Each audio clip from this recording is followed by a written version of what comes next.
Hello बच्चों, कैसे हो आप लोग। आप सभी का आज के वीडियो में बहुत बहुत स्वागत है। तो आज के वीडियो में हम लोग बात करेंगे कि ये जो यहाँ पे आप कविता दी गई है ना, ये कविता आपको दो चीजें आपको सिखाती है लाइफ के अंदर। ओके, तो आपको ये कविता को बहुत अच्छे से सुनना है। कविता नहीं है, यानी गजल है।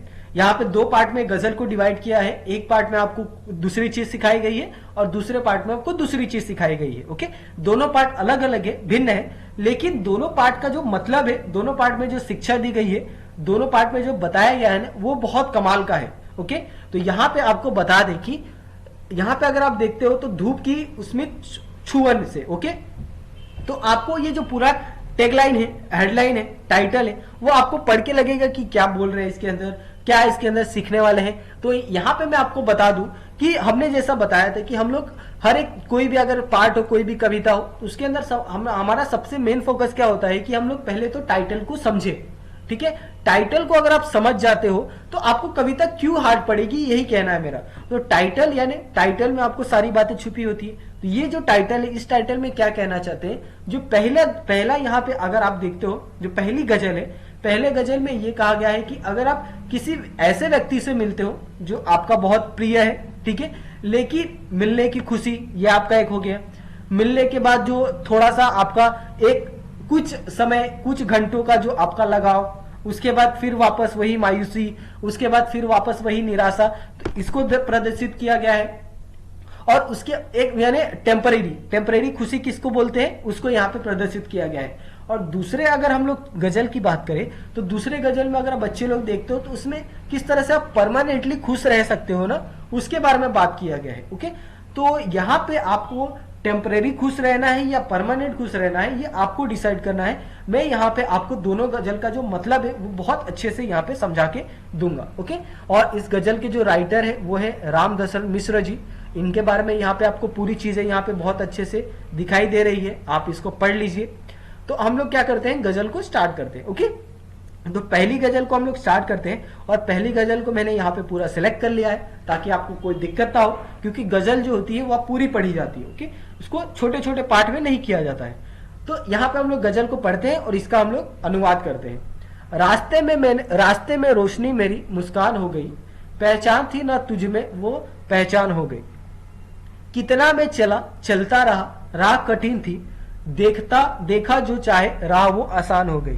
अब तक तो उदासीन थी उससे दुनिया मेरी, मुझसे ये दुनिया जाने क्या हुआ आज कदरदान हो गई। आई थी खुशी घर मेरे रास्ते के वास्ते, 2 दिन के लिए हाय वो मेहमान हो गई। पल भर को भी नहीं चैन से सो पाया आदमी, सपनों में आज नींद परेशान हो गई। रोती रही अकेली पड़ी रागनी उसकी, लोगों के स्वर मिले तो वो सहगान हो गई। ओके, तो यहाँ पे इसका मतलब क्या है, यहाँ पे हम लोग बात करते हैं। रास्ते में रोशनी तेरी मुस्कान हो गई, पहचान थी ना तुझको ये पहचान हो गई। कभी कभी क्या होता है इंसान के लाइफ में ना, कि अचानक से बहुत सारी चीजें उसके लाइफ में होने लगती है। ओके, और ये सारी चीजें आपको बहुत बार अनुभव भी होती होगी, क्योंकि आप अभी क्या है, आप अभी बच्चे हैं, आपकी उम्र अभी 12 साल, 13 साल, 14 साल होगी। लेकिन आज के अगर समाज की बात करें तो आज के बच्चों में ना एक अट्रैक्शन नाम का बहुत गंदा चीज है। ओके, किसी के लिए भी बहुत ज्यादा जल्दी फीलिंग आना या फिर कुछ और होना। तो ये जो टेम्परेरी खुशी है ना, सामने वाले की भी बात कर रहा हूं मैं, ये नहीं कि आपकी ही बात कर रहा हूं, सामने से भी आपको सेम अप्रोच मिलता है। तो ये जो टेम्परेरी खुशी है ना, इसमें आपका नुकसान ज्यादा है, फायदा जीरो है। ओके, नुकसान ज्यादा है, फायदा आपका जीरो है, यानी अगर इसका हम लोग रिजल्ट निकाले तो आपका इसमें नुकसान ही हो रहा है। ओके, तो इसमें क्या होता है कि आपको थोड़े देर के लिए तो खुशी मिलती है। ओके, थोड़े देर के लिए आपको पहचान मिलती है, लोग आपको जानने लगते हैं, आपके दोस्तों में आपका नाम हो जाता है। लेकिन कब तक कितना में चलता रहा, राह कठिन थी, देखा जो तुझे राह वो आसान हो गई। तो यही है कि अगर जब तक आपको फेम मिलता है, जब तक आपको लोग जानते हैं ना, जब तक आपकी लोग शाबाशी करते हैं, तब आपको बहुत इजी लगता है हर चीज। यानी आप सोचते हो कि हाँ ये तो बहुत आसान है, मैं इसको आसानी से कर सकता हूँ, भले वो काम बहुत हार्ड होगा। लेकिन आपको यही होता है कि आपने कहावत होगी चने के झाड़ पे चढ़ना। तो ये सारी चीजें आपके साथ होने लगती है। क्यों? क्योंकि लोग आपकी ऐसे ही खाली फुकट तारीफ करते हैं, लोग आपको बड़ा बताते हैं, लेकिन आपको अंदर से पता होना चाहिए कि आप क्या है, आपकी क्षमता क्या है। अगर आपकी क्षमता है वो करने की, तो आप स्वयं अपने आप को उसके लिए अनुभव कीजिए। ओके, किसी और के कहने पे आप कोई भी काम नहीं कर सकते, इतना मैं कह के देता हूं। ओके, उसके बाद ये भी कहा गया है कि अब तो उदासीन सी थी मुझसे ये दुनिया, जाने क्या हुआ कदरदान हो गई। और यही सेम चीज मैंने कही है कि एक ही बार में अगर बहुत सारी जो खुशियां है अगर मिलने लगती है तो आपको लगता है कि वाह मैं कितना लकी हूं, मुझ पे जो भगवान है वो कितने मेहरबान है, ये सारी चीजें आपको लगने लगती है। ओके, आई थी खुशी घर मेरे रहने के वास्ते, 2 दिन के लिए हाय वो मेहमान हो गई। और ऐसी जो टेम्परेरी खुशी है वो आपको ज्यादा दिन नहीं मिलती है, वो कुछ ही समय में आपसे दूर चली जाती है और फिर आपका जो लाइफ है वो पहले जैसा हो जाता है। तो ये सारी चीजों को सॉल्व करने का, ये सारी चीजों से मुकाबला करने का एक ही मंत्र है, एक ही चीज है, एक ही रास्ता है, वो है मेहनत। ठीक है, आप कोई भी काम करो, छोटा हो या बड़ा हो, आपको उसके अंदर मेहनत करते रहना है। अगर आपने मेहनत से पीछे हट गए तो आप कोई भी चीज अचीव नहीं कर सकते। ओके, उसके लिए आपको आपके शरीर का दर्द, बीमारी, ये सारी चीजें आपको भूलनी होगी अगर आप कर रहे हो वो मेहनत। तो पल भर में तो नहीं चैन से सो पाया आदमी, सपनों में आज नींद परेशान हो गई, रोती रही अकेली पड़ी रागनी, उसकी लोगों के स्वर मिले तो वह सहगान हो गई। ओके, तो यही यहाँ पे कहा गया है कि आप लोग किसी और की बातों में आके खुद को ऐसा मत समझने लगो कि मेरे से बड़ा कोई है ही नहीं, क्योंकि जो टेम्परेरी खुशी होती है ना वो आपको जाते समय बहुत ज्यादा तकलीफ देके जाती है। तो इसके लिए आप क्या करो, टेम्परेरी खुशी के पीछे पड़ो ही मत। हाँ आई है, आपको ये सोचना चाहिए कि हाँ अगर ये टेम्परेरी खुशी है तो हाँ एक दिन चली जाएगी, उसके लिए आपको प्रिपेयर होना चाहिए। ओके, ना कि आपको वो थोड़ी सी खुशी देके आप उसी में उलझे रहो, आप उसी के बारे में सोचते रहो, ऐसा बिल्कुल भी आपको नहीं करना चाहिए। और ये आपको जो गजल है ना 8 क्लास में क्यों दी गई है ना, ये 8 क्लास में इसके लिए दी गई है ताकि आप बच्चे लोग आगे जाके ऐसी सारी गलतियां आप ना करो। ओके, क्योंकि कभी कभी क्या होता है बच्चे पढ़ते हैं, एग्जाम में अच्छा नंबर लाते हैं, लेकिन उनको पाठ क्यों पढ़ाया जाता है इसका मतलब ही नहीं समझ पाते हैं। बहुत से टीचर से मेरा यही कंप्लेन भी रहता है कि वो लोग पाठ पढ़ाते हैं और चले जाते हैं, उसका मतलब बताते हैं, लेकिन सही में उसका क्या मतलब है ना वो कभी वो लोग एक्सप्लेन नहीं करते कि वो क्या चीजों से बचना चाहिए, बच्चों को क्या चीजें करनी चाहिए अपनी लाइफ में, क्या चीजें नहीं करनी चाहिए। यही मेरा सेम मेन फोकस रहता है। ओके, उसके बाद अगर यहाँ पे अगर दूसरे गजल की बात करें, ओके, तो दूसरे गजल में देखो बच्चे लोग यहाँ पे क्या दिया गया है।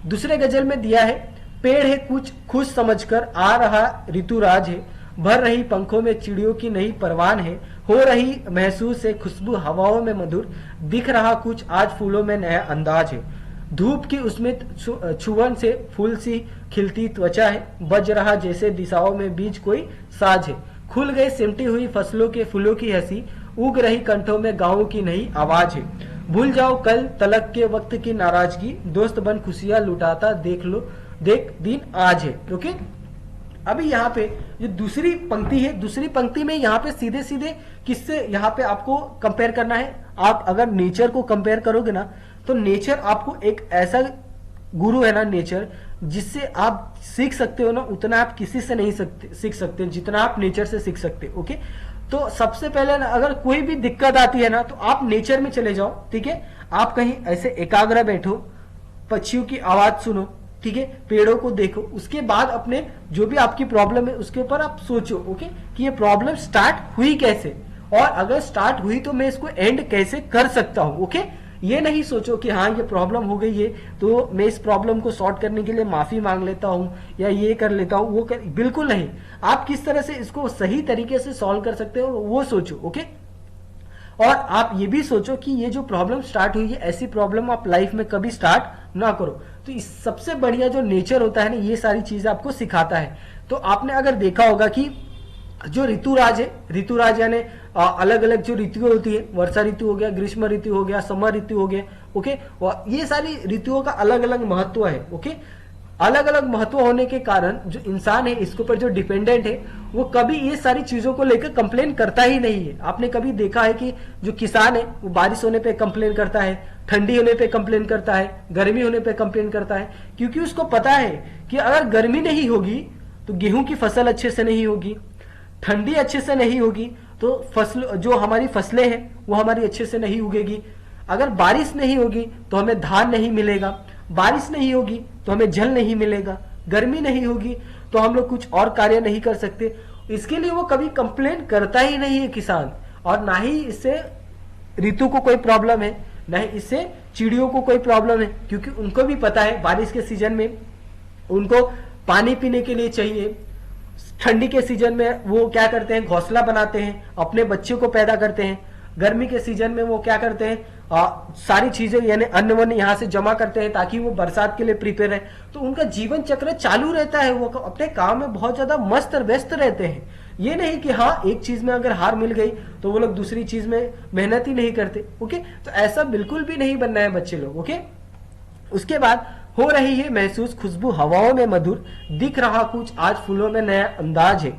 तो नेचर क्या सिखाता है, नेचर यही सिखाता है कि हमेशा अपने आप में परिवर्तन करते रहो। ओके, अगर आप जब तक अपने आप को कांस्टेंट रखोगे, एक ही जगह पे एकाग्र रखोगे, तो इससे आप अगर एक ही जगह पे आप बैठे रहोगे तो क्या आपका काम हो जाएगा, ये आप सोचो। एक ही जगह पे आप बैठे रहोगे तो क्या आप एग्जाम में पास हो जाओगे?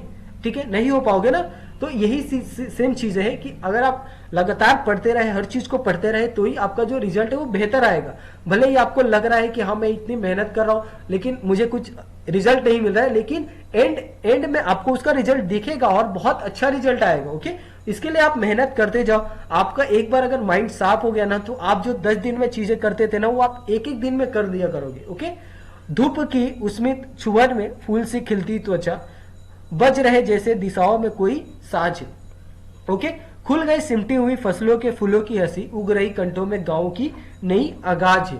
तो इसमें यही कहा गया है कि जो पूरा गांव है, अगर आप देखते हो, अगर मैं एक तरह से कहूं कि गांव में आपको जो खुशी मिलती है ना, वो आपको कहीं नहीं मिल सकती।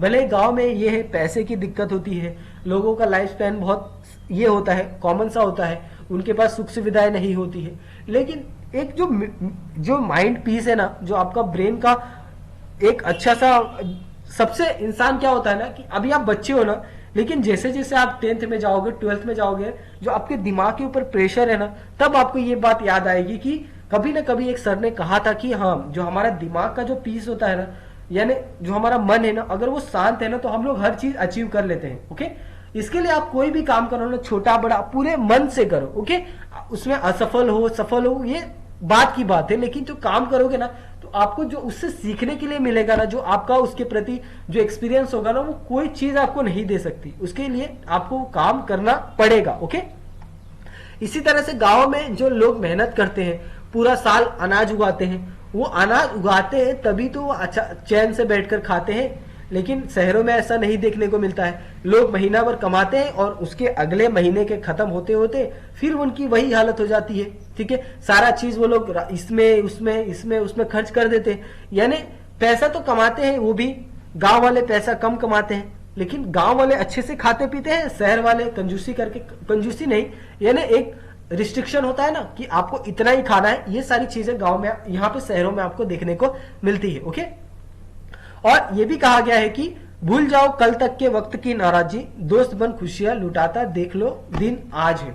और हमेशा आपके जो पास्ट में हुआ है ना, पास्ट कभी भी आपको अच्छी चीज नहीं है। आपके पास्ट के बारे में आपको बिल्कुल भी नहीं सोचना चाहिए। पास्ट अगर आप याद करते हो तो पास्ट से हमेशा यही सीखो कि आपने जो गलती की थी ना, वो गलती क्यों की थी, और उस गलती को आपने सुधारने के लिए क्यों कुछ नहीं किया है, और ये गलती आप कभी दोबारा नहीं करोगे। ओके, ये आपको पास्ट से सीखना चाहिए।